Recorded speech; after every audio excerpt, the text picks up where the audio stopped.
Olá, pessoal, tudo bem com vocês?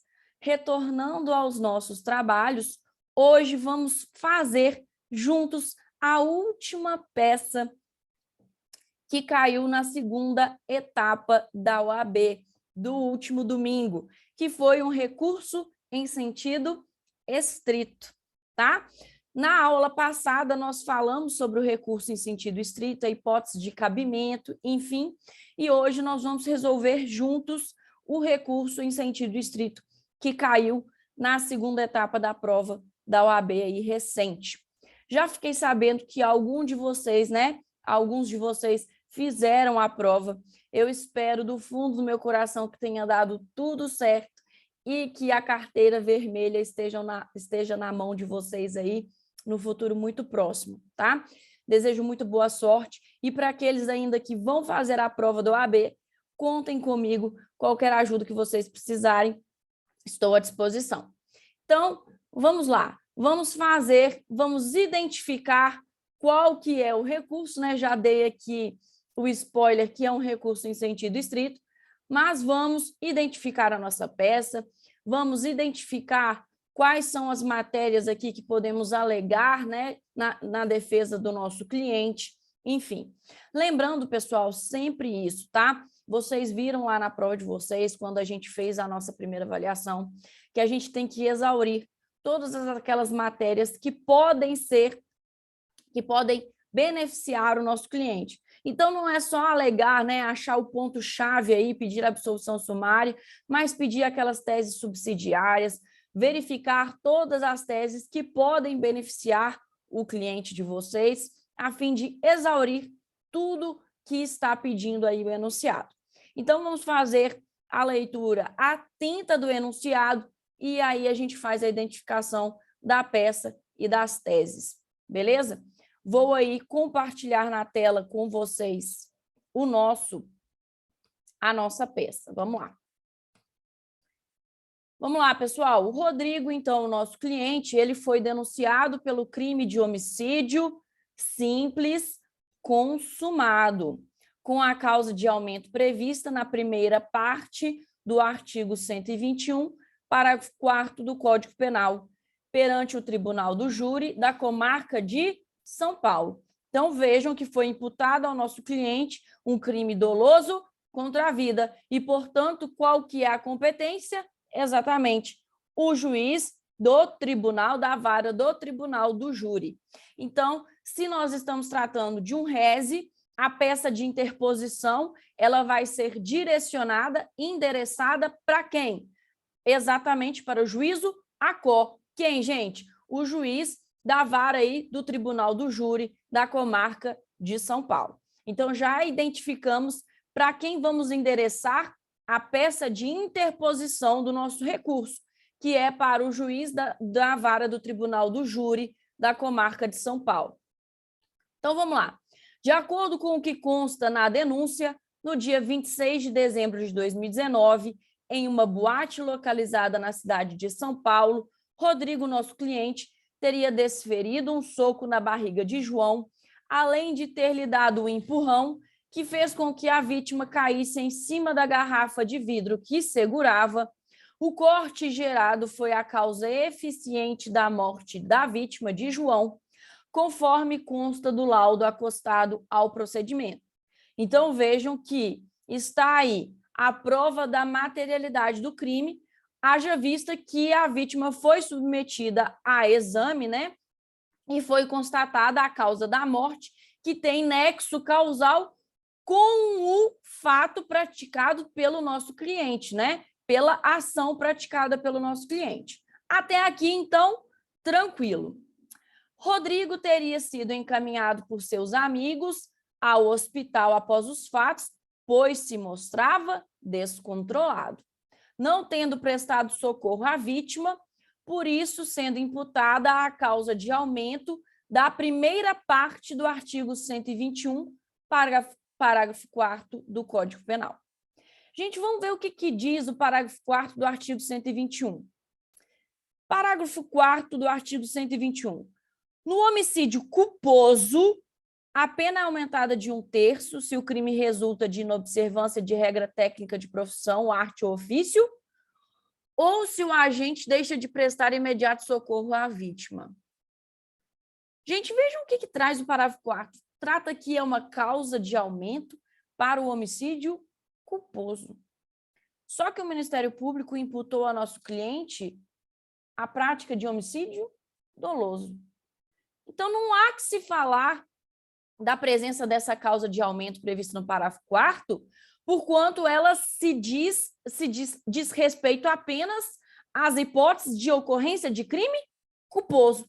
Se o Ministério Público está imputando ao nosso cliente a prática de crime doloso, não há que se falar na causa de aumento prevista no parágrafo 4º. Já estamos aí, já vimos aí que existe uma tese subsidiária que podemos alegar nesse caso. Vamos lá, pessoal, vamos continuar. Diante da inicial acusatória, Rodrigo procurou seu advogado, você, narrando que no dia dos fatos, câmeras de segurança registraram um momento em que uma pessoa desconhecida, de maneira furtiva, teria colocado substâncias entorpecentes em sua bebida, o que teria causado uma embriaguez completa.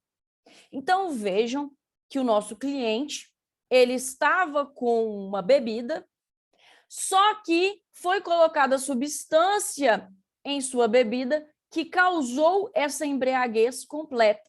Ou seja, além de ser uma embriaguez completa, é uma embriaguez acidental, porque não foi o nosso cliente que se colocou em situação de embriaguez. Ele não ingeriu bebida alcoólica, né, de forma voluntária, ou essa substância de forma voluntária.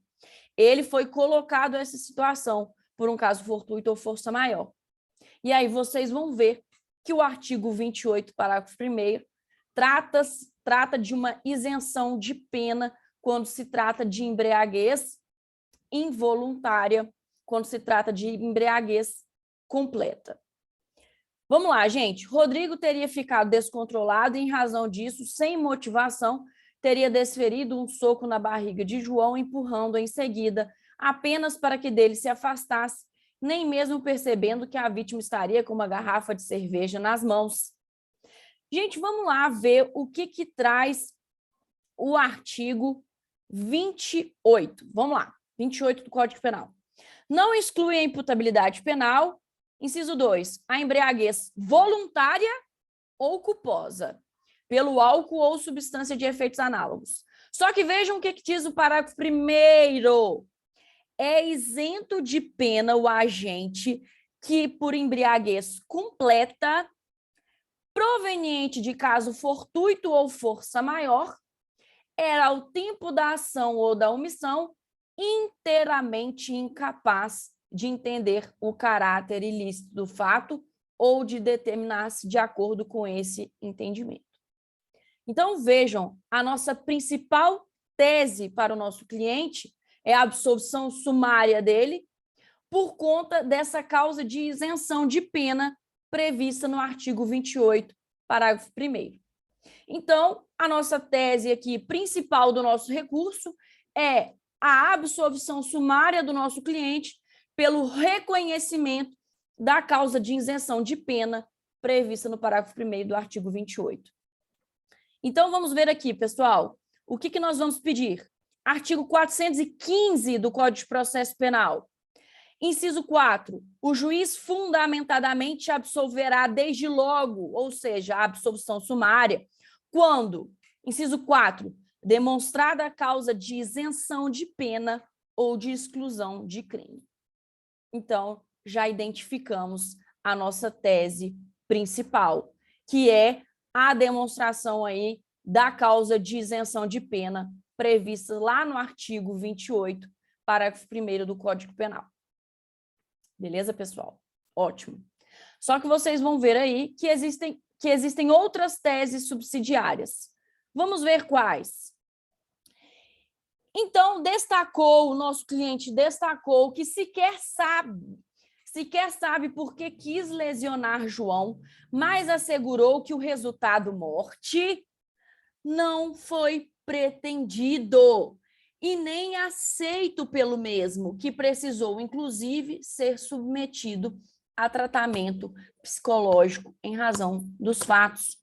Então, nós vamos pedir, primeiramente, a absolvição sumária do nosso cliente em virtude de causa de isenção de pena. De forma subsidiária, caso Vossa Excelência não entenda pela absolvição sumária, que o nosso cliente, ele, na verdade, responda pelo crime de lesão corporal seguida de morte, porque o resultado morte não era pretendido pelo nosso cliente. Ele sequer assumiu o risco de produzir, então ele não pode nem responder por dolo eventual, já que, conforme está aqui provado, ele, olha aqui, ele não aceitou o resultado e nem foi pretendido. Então, gente, é aquele famoso caso do ferrou, né? Porque o dolo eventual é quando o cara tá, foda-se, se acontecer, eu não estou nem aí. Já a culpa é, nossa, ferrou. Então, gente, estamos tratando aqui de um resultado morte culposo, então de um crime pré-ter-doloso, ou seja, dolo na conduta antecedente, culpa na conduta final, no resultado morte. Vejam aqui o que diz o artigo 120, vamos ver aqui, ó. Artigo aqui, ó.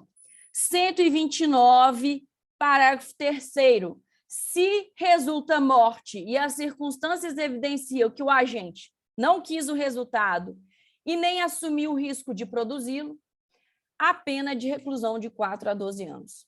Então, pessoal, o que nós vamos pedir aqui, subsidiariamente, caso Vossa Excelência não entenda pela absolvição sumária, que o nosso cliente, que seja a conduta dele desclassificada para o crime previsto no artigo 129, parágrafo 3º, porquanto ele não assumiu, ele não quis o resultado, nem assumiu o risco de produzir o resultado morte da vítima.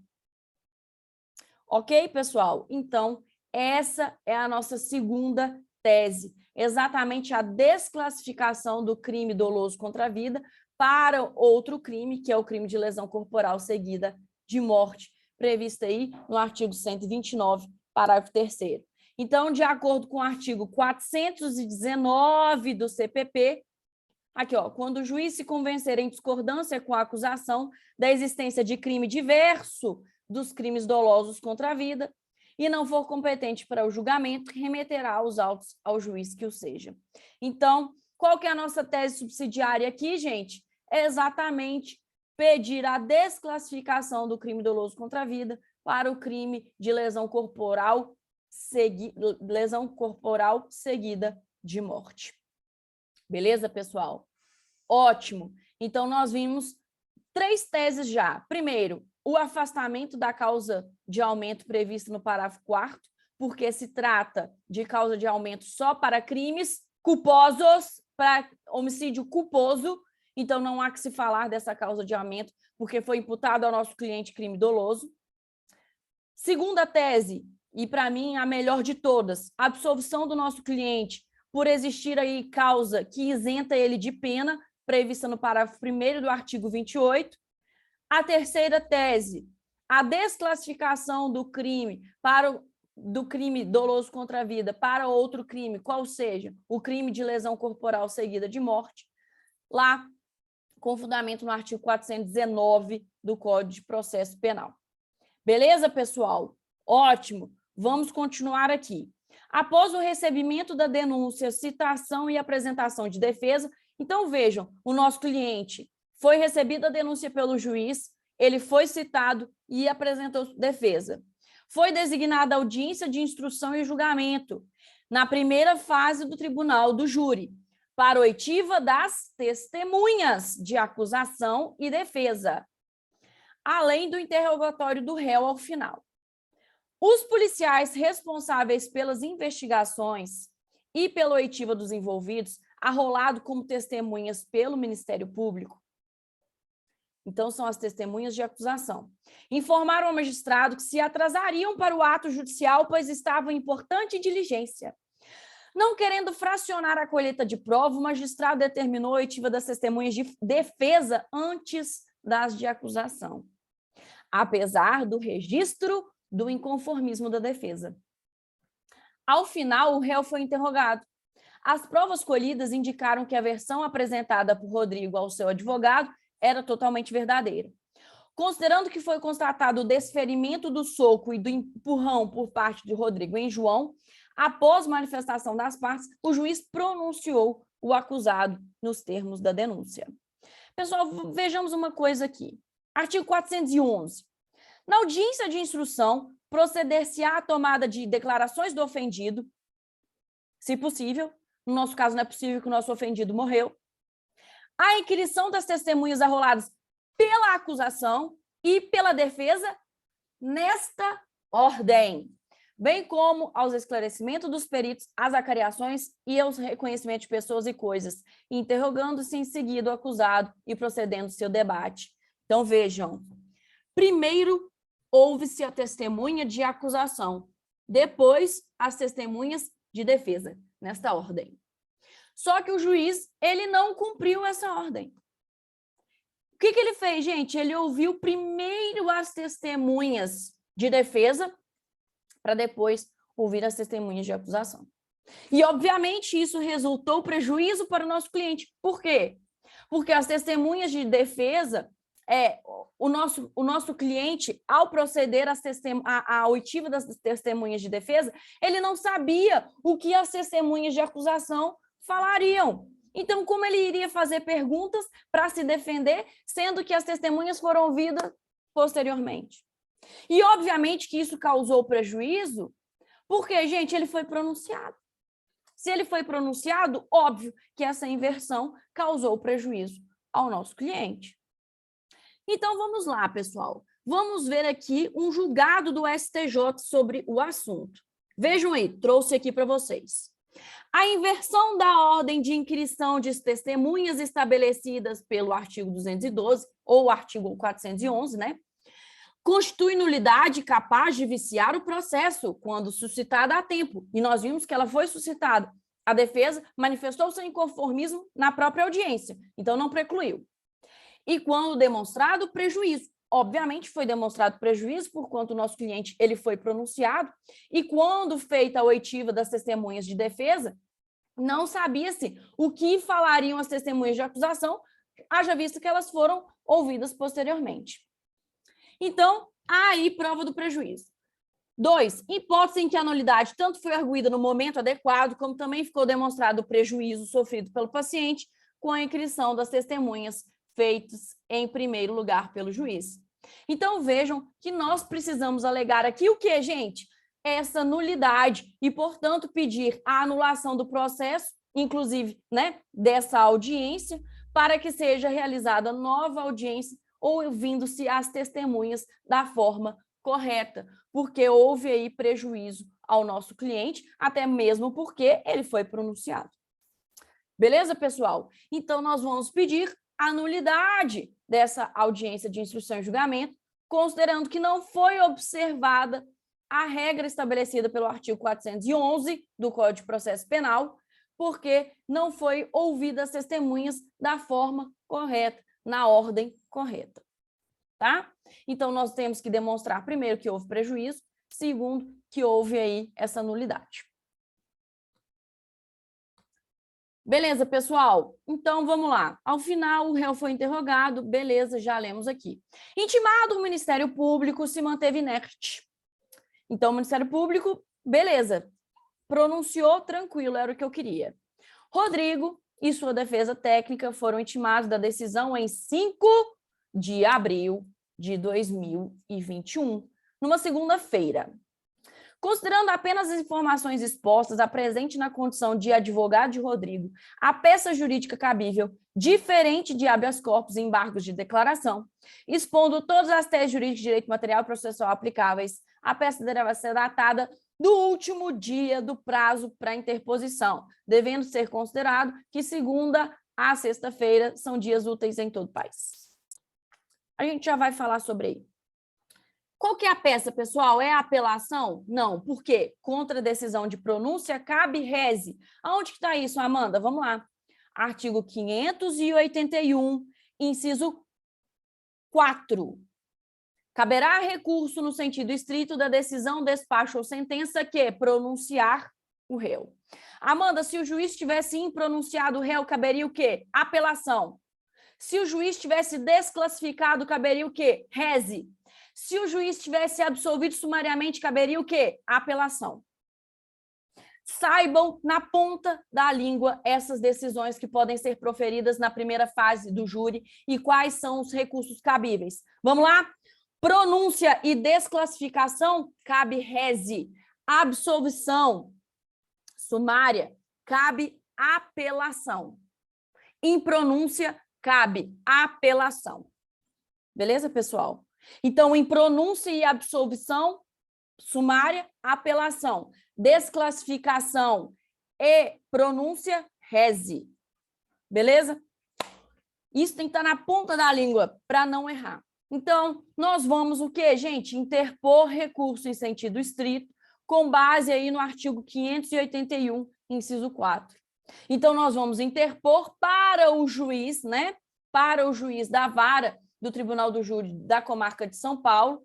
E nós vamos lá. Fulano de tal, eu esqueci o nome dele. Peraí, gente. Como que chama o nosso? Rodrigo.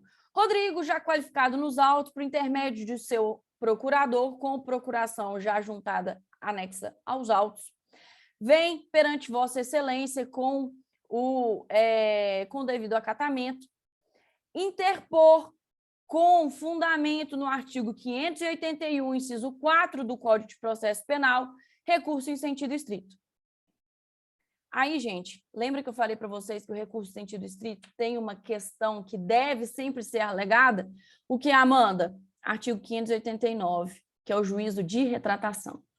Então, pedir que Vossa Excelência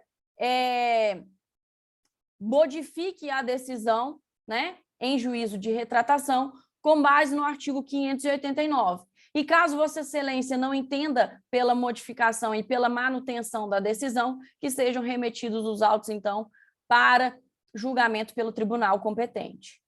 Gente, nunca esquecer que no recurso em sentido estrito, você deve pedir aí esse juízo de retratação, previsto no artigo 589 do CPP, tá? Então, se tratando de recurso em sentido estrito, há necessidade de pedido aí do juiz de retratação. Então, que o juiz modifique a sua sentença, modifique a sua decisão, com base aí nos argumentos que você apresentar. Caso o juiz ele entenda pela manutenção, então que ele remeta os autos ao juiz competente. Vejam aí, com a resposta do recorrido ou sem ela, será o recurso concluído ao juiz, que dentro de 2 dias reformará ou sustentará o seu despacho, mandando instruir o recurso com os traslados que lhe pareçam necessários. Então, vejam que há a possibilidade do juiz reformar, ou seja, emitir aí seu juízo de retratação e reformar a sua decisão.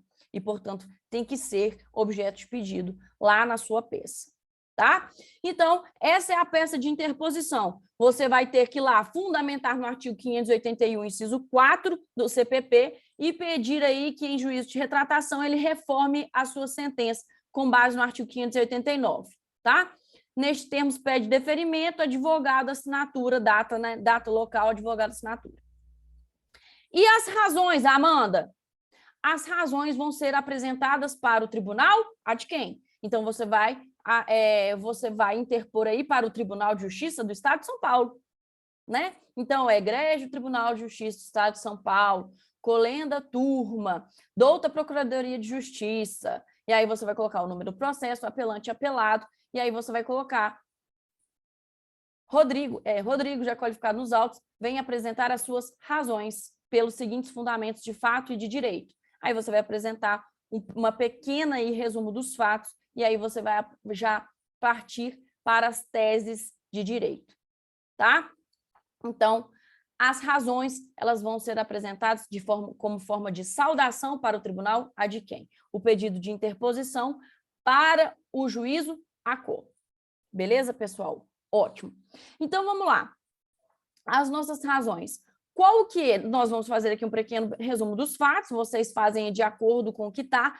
Lembrando que não vale copiar o que está no enunciado, façam com a palavra de vocês, mas não inventem informações, é só aquilo que foi colocado mesmo no enunciado. Sejam breves para não perder muitas folhas aí, muitas linhas.